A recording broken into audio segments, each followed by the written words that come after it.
Voilà, je vous laisse réfléchir. Combien de fois a-t-on entendu un vendeur terminer sa relation avec le client de cette manière, tout simplement parce qu'il avait peur de conclure?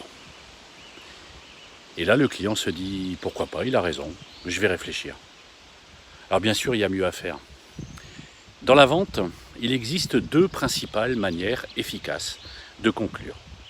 La méthode directive et la méthode interrogative.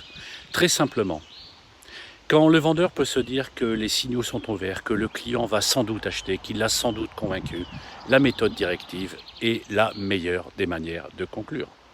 On y va, on part là-dessus, on fait comme ça, je vais vous le chercher, on passe la commande, bref, on considère que la vente est faite et qu'on n'a plus besoin de conclure. On le fait à la place du client. La méthode interrogative est plutôt une méthode à utiliser lorsque on est moins sûr de soi. L'ai-je convaincu? Va-t-il me le prendre? Je ne sais pas. Eh bien, puisque je ne sais pas, eh bien, je vais lui demander.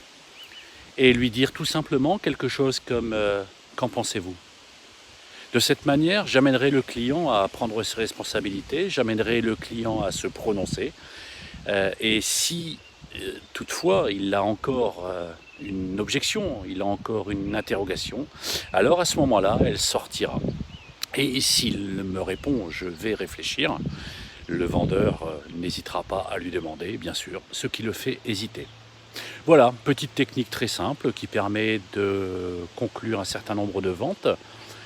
Si cela vous a plu, eh bien likez, encore mieux partagez et commentez, et bien sûr, toujours, si vous voulez me contacter en direct, eh bien laissez-moi un message ou appelez-moi au 06 11 49 68 74. Allez, à bientôt.